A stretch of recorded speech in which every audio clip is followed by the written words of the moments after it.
Nasubukan mo na bang magluto ng pork tapa? Kung hindi pa, para sa iyo ang video nito.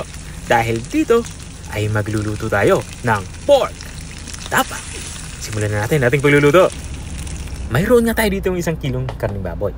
Ang ginawa ko lang dito ay hiniwa ko ito ng maninipis. Ngayon naman, ang gagawin ko dito ay magmamarinate tayo. Unang inilagay ko nga itong ating dinikdik na bawang. Naglagay na din ako dito ng liquid seasoning. At dito sa parte ito, nilalagay ko ito ng toyo. At para maging malasa ang ating lulutuing ulam, naglalagay ako dito ng oyster sauce. At pipigaan ko na din ito ng kalamansi. Mga 5 kalamansi yung aking pinipiga dito.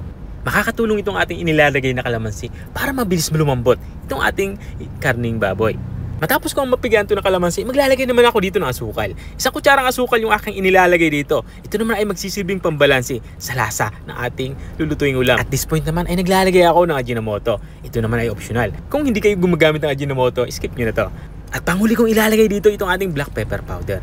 Matapos kong mailagay itong ating mga pang-marinade na sanggap, ang gagawin ko naman dito ay hahaluin ko ito ng maigi para mabilis kumapit itong ating mga pampalasang inilagay dito sa ating karning baboy.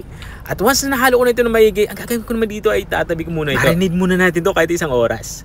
At makalipas nga ng 1 oras, ang gagawin ko naman dito ay magpapainit na ako ng kawali. Magsisimula na nga tayong magluto sa parting ito. Once na mainit na yung kawali, lagyan na natin ito ng mantika. Sa mantika naman ay damihan na natin. At kapag uminit na ang ating inilagay na mantika, ang gagawin ko naman dito ay lutuin na natin itong ating na-marinade na karning baboy.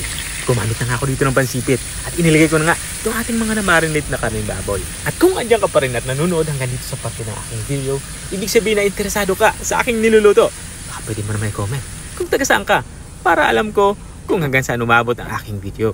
Balik tayo dito sa ating nilulutong ulam. Bali, ang ginawa ko dito ay pinakulo ko nga ito ng mga 3 minuto para lumabas nga yung tubig nito. Natural sa baboy yung may tubig. Makalipas nga ng 3 minuto ay binuksan ko na nga ito. Dito naman sa part ito ay babaliktarin ko lang ito. Katulad ng nakikita nyo. At once nabaliktad ko na ito lahat, ang gagawin ko naman dito ay tatakpan ulit natin to at papakuloy natin to ng 3 minuto pa. At habang nga tayo ay nagpapatuloy sa ating pagluluto, gusto ko lang i-shoutout ang mga masusugid nating mga taga-subaybay. Shoutout nga kay Sir Roger Aguiner Tabale from Lalo, Cagayan. Shoutout din kay Sir Yamar Lee. Siya yung nagpailaw ng ating bahay. Salamat sa star. At maraming salamat din sa mga walang sawang nanonood at nakasubaybay dito sa aking channel.